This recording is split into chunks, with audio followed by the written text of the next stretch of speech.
Hey everyone, so in this video we're going to do the radiant barrier in the front of the house, which will run from over the porch here, along the whole front of the house, and to the other side where these gable vents are.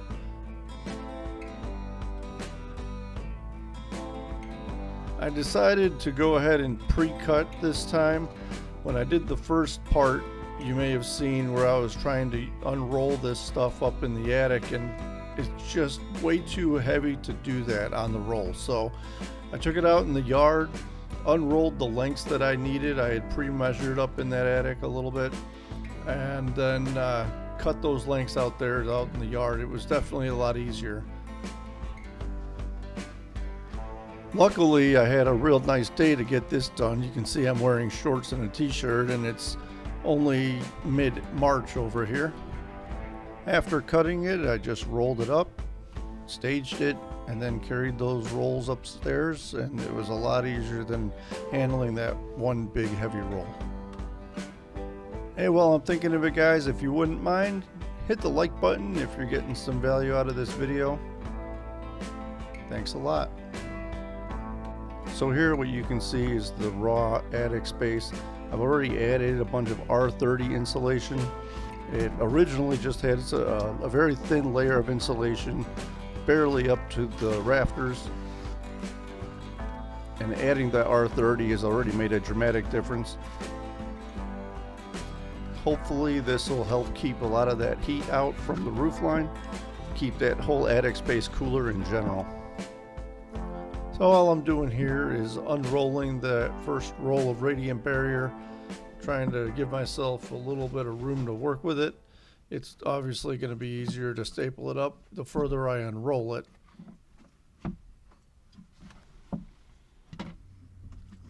Putting a nail on the end of this extending pole is definitely a good idea. It allows you to get into the deep crevices there where you can't really reach without that thing, and you use the nail to just poke into the radiant barrier and then move it where you want. I'm using my 18-volt Ryobi staple gun and 1/4-inch staples for this. The radiant barrier is pretty thin. If you've watched part 1 where I did that first section of attic, I went over the details about it, but it's definitely thin enough where 1/4-inch staples hold it up really well.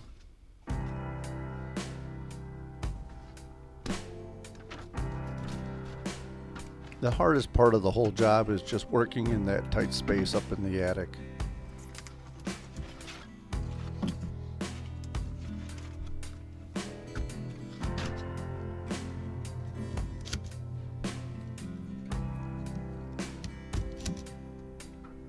That particular headlamp I'm using doesn't actually strobe in real life. It's just that the frames of the camera make it look like it's strobing, so I apologize for that.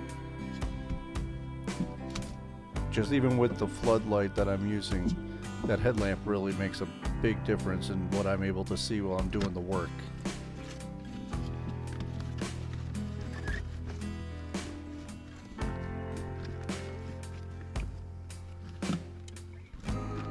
One of the other challenges with this project is that you're always working over your head. So putting this stuff up, it gets to be a little hard to manage. You're holding the staple gun in one hand and trying to put it where you need it in the other. But once you stick up a couple of staples, and you can maybe manipulate it a little bit.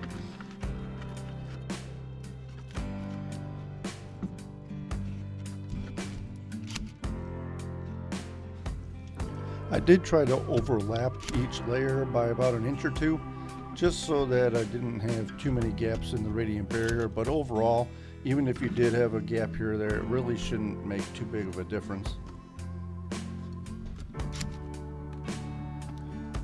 You also don't have to really worry about the wrinkles and the crinkles in the barrier. It's alright as long as you have an air gap between the surface and the actual radiant barrier, then you're fine. It's that air gap that allows it to really do the work that it does, reflecting the heat back up. So having it a little wrinkled and all that really doesn't make any difference at all. Here I'm measuring the space that we have above the closet in the bedroom. You may have seen in the other video I did something similar. I ended up making some insulation sandwiches with the radiant barrier, and then I was shoving it up in there, and I'll show you a shot of that here in this video as well.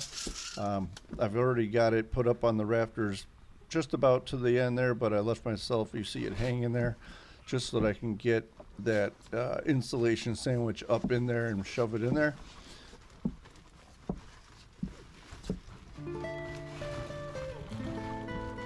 These closets were one of the key points where I think a lot of heat and cold was actually getting through from the outside, so I'm trying to take a lot of extra effort to make sure I get that packed up really good with insulation and with that radiant barrier.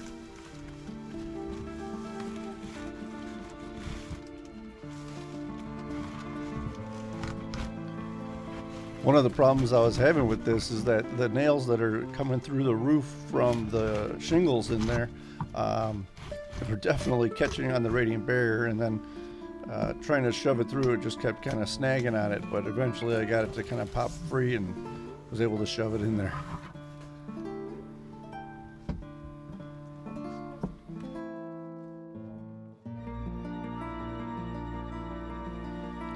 Again, the hardest part of this whole project is the cramped space. You can't tell from the video here, but I'm on my knees, so you know, I don't even have the room to stand up in here, and it gets a little tiresome to be crouched down and on your knees the whole time. So that was the hardest part for me. Hopefully you have a little bit taller space in your attic, give you some more room to work.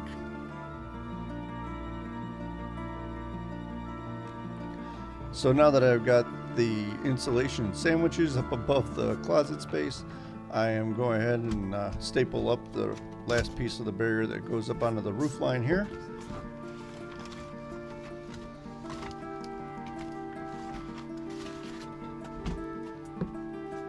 So here I've cut a strip to finish off the back of the closet. That's what you're looking at here, is one of the back wall of the closet where I made a hole to come into the attic space.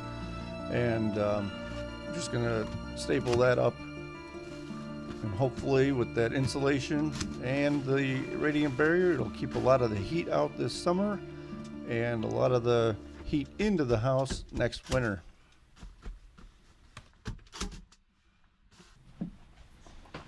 This here is actually the outside wall of the front bedroom. With that shot of the front of the house, you see those windows in the middle. And that bedroom, this is one of those walls.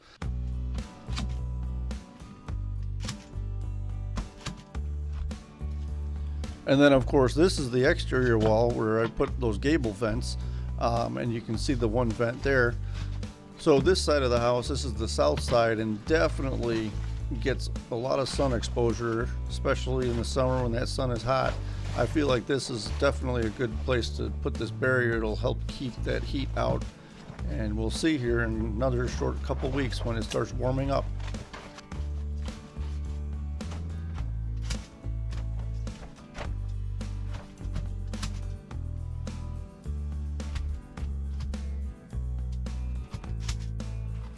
What I would do was cut off the corner at the end where the roof comes down, for example, to the right of where you're looking here, and then use that corner piece to fill in at the top. It actually worked out great that way. I didn't really have a lot of scrap.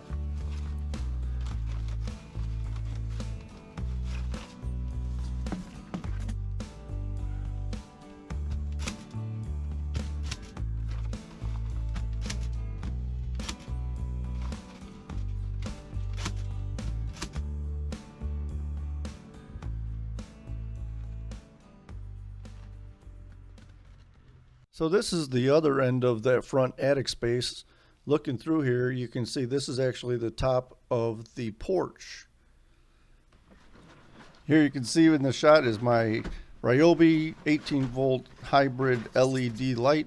You can check out the video review I did on that. It was a little unboxing video. The thing works pretty good, and it's got a nice bright white light. It can also be turned down to a lower setting, so that's kind of nice. And the battery life on it is pretty good too. A 4 amp hour battery that I've got in it lasts a few hours, which is great.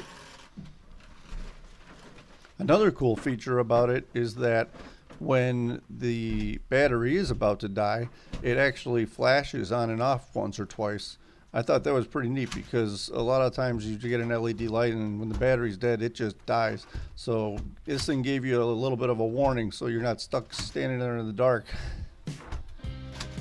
When you get up to something that's in the way, like this board here, what you need to do is just staple it up around it as best you can, or up to that thing, and then you can take your knife and put a slit in it, wrap it around that board or cross member or whatever it is, and then just tack it up the best you can from there.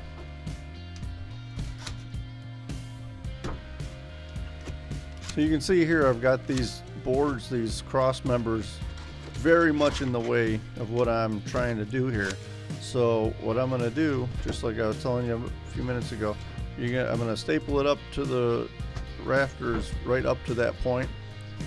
When I take my knife, what I'm going to do is kind of hold the board in my hand as I go down it and cut it right down the middle of that board, and then separate the radiant barrier to go right around it.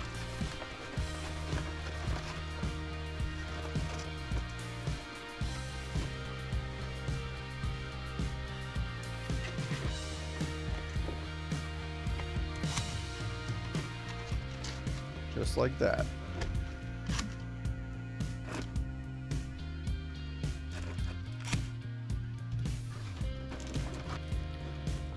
On this side of the attic, I can actually stand over that porch ceiling. It gives me another foot or so of room, so luckily I can finally stretch my legs just a little bit over here.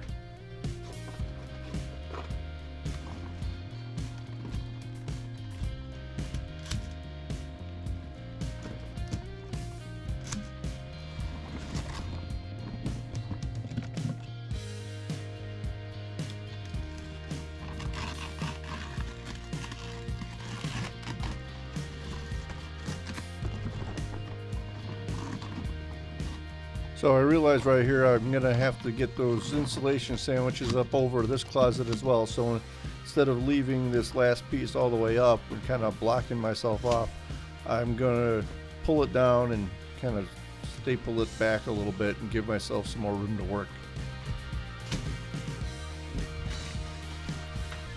So just like on the other side of this front room, on the other side of the attic, I'm adding the barrier to the side of it so it helps keep heat out of that room.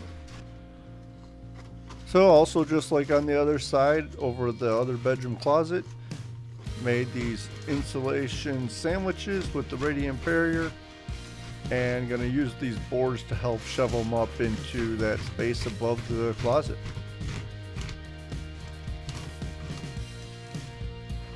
I haven't decided completely, but if I have a lot of barrier left over, I might do the exterior wall here too.